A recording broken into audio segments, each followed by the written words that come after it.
landslide sa loob. Ikinagulat ng Paracale Police ang nangyari. Matagal na raw kasing ipinagbabawal ng lokal na pamahalaan ang pagmimina sa lugar. Wala pang pahayag ang kumpanyang CMI Mining na nag-ooperate sa na-landslide na minahan. Na-recover na ang Labi ni Banal. Ipagpapatuloy naman ng otoridad ang retrieval operation sa Labi ni Villanueva ngayong umaga. Para sa unang balita, Jay Sabale reporting. Good news naman po tayo, panalo po ang ating kababayang boksingero na si Dodi Boy Peñalosa Jr. kontra sa Thai boxer na si Super James Singh Manasak. Round 1 pa lang ng kanilang super bantamweight fight, napatumba na ni Peñalosa ang kalaban. Kaya umakyat na sa 8 ang panalo ng record ni Dodi Boy, lahat yan via knockout. Ni isa wala pa po siyang talo. Target daw ni Peñalosa na maging world champion ngayong 2012.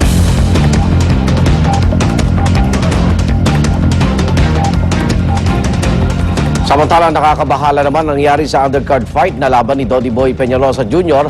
Ito'y nang biglang himatay ng isa pang boksingerong Pinoy na si Carlo Maquinto.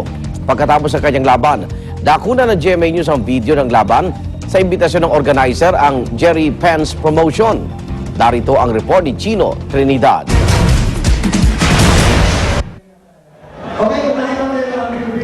Buong tapang na itinawid ng bright prospect na si Carlo Maquinto ang kanyang 8th-round assignment sa undercard ng main event ni Dodi Boy Peñalosa Jr. ang Thai boxer na si Super James Singh Manasak. Matapos siya makatikim ng 2 knockdown sa second round mula sa malalakas na kombinasyon ni Mark Joseph Costa. Tabla ang resulta ng laban na muntik na maging unang talo ni Maquinto. Pero matapos ihayag ang resulta, bigla na lamang nag-collapse si Maquinto. Nagkagulo sa ibabaw ng ring. Ang walang malay na boksingero, dali-daling inilagay sa stretcher ng mga natarandang ring officials at cornermen. Itinakbo sa pinakamalapit na paggamutan si Maquinto kung saan siya ay nasa critical na 24-hour watch, dulot ng subdural hematoma o pagkakabuo ng dugo sa kanyang utak. Para sa unang balita, Chino Trinidad reporting. Patuloy pa rin obserban ang lagay ng boksingerong si Carlo Maquinto matapos makomatos. Inilipat po si Maquinto sa Far Eastern University, Nicanor Reyes Medical Foundation Hospital sa Fairview sa Quezon City. At narito ang report ni Lia Manyalak del Castillo.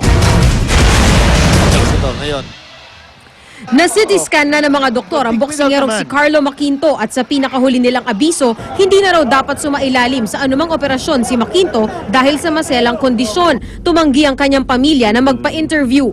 Ayon sa manager niyang si Anson Ko, hihintayin nila ang pagluwas ng mga magulang ni Maquinto para malaman kung nais ba nilang ilipat pa ng ospital ang boksingero.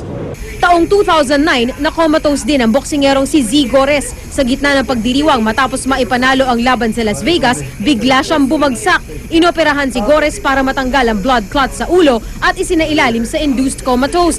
Heto na ngayon si Gores. Ayon sa neurosurgeon na si Dr. Gerardo Legaspi, ang pagkabagok ng ulo ay karaniwan ng injury ng mga boksingero. Posibleng pareho raw ang nangyari kina Maquinto at Gores. Ang nangyari siguro sa kanya, hindi ganun kalakas yung mga suntok ng isang suntok na titigil lahat yun at sa isang segundo lang o isang minuto. Pero yung patong-patong na maliliit na mga pinsala, naging isang malaking na sa utak niya, isang malaking area na either namaga o nagdugo. Kung umabot sa punto na ang utak ay ipit na ipit at napunta sa coma, merong mga palatandaan na kukonti sa 10% nakaka-recover. Pero may paraan naman daw para maiwasan ito. Sa boxing ring pa lang daw dapat alam na ng doktor kung dapat na bang itigil ang laban. Pag tinanong mo, parang hindi niya na alam kung saan siya. Hindi na makatingin ng diretso, makafocus. Ang memorya niya naapektuhan na rin. At syempre, pagka groging-grogi na. Para sa unang balita, Lia Manyalak del Castillo reporting. Mapapanood ang super bantamweight fight ni Peñalosa at undercard fight ni Maquinto sa News TV All Sports sa GMA News TV sa susunod na linggo. Samantala, bubusin din natin ang isyong boxing. Buhay nga ba? Sa Talakayan with Igan, makasama natin sina Jerry Peñalosa, Games and Amusement Board Chairman Monjo Gonzon at si Dr. Juliet Batara, isang neurologist.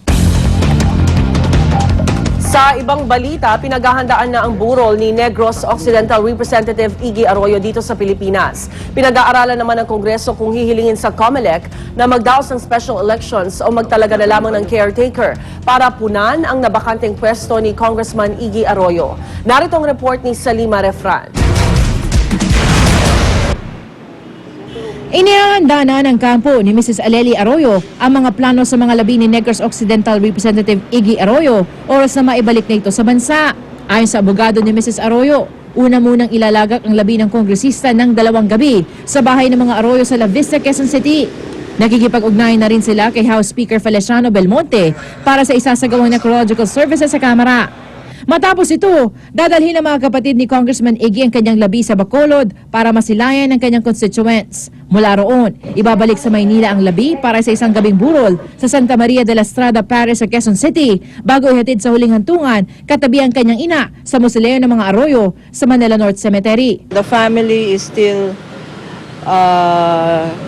trying its best efforts to bring the remains here immediately from London. We are fixing her travel papers and the prayers here. Sa ngayon, araw-araw may padasal sa bahay ng mga Arroyo kasama ang mga kaanak at malalapit na kaibigan. Pinag-aaralan naman ng Kongreso kung hihingi sila ng special election sa COMELEC para sa nabakanteng pwesto ni Representative Iggy Arroyo o kung magtatalaga na lamang ng caretaker ang House Speaker. Para sa unang balita, Salima Refran, reporting. Ininathala ng isang pahayagan sa China dapat daw parusahan ng Pilipinas sa pagpayag nito sa pinaigting na joint military agreement sa Amerika. Ginit naman ng Amerika na hindi ito nangangahulugan magtatayo uli sila ng military base sa bansa. Nagbabalik si Salima Refran. Dapat parusahan ng China ang Pilipinas dahil sa patuloy na pakikipag-ugnayan sa bansang Amerika. Ito ang editorial ng The Global Times, isang broadsheet sa Beijing. Ayon sa artikulo, kailangan daw tumugon ng China sa pagdagdag ng puwersang militar ng Amerika sa Pilipinas matapos i-anunsyo ng Pilipinas ang karagdagang military exercises kasama ang US troops. Dapat daw gamitin ng China ang economic ties ito sa Pilipinas at sa ibang bansa sa Timog Silangang Asya. Ang Pilipinas at iba pang bansa sa Southeast Asia tulad ng Vietnam ay kaagaw ng China sa Spratlys.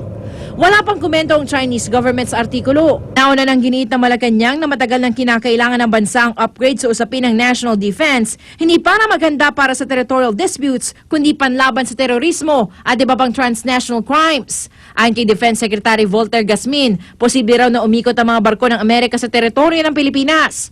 Baka mawala lang intrusion pagka meron tayong mga barko rito nagpa-fly dito sa area natin. Hindi naman Philippines lang, no? Kasi malaki naman itong channel na ito eh.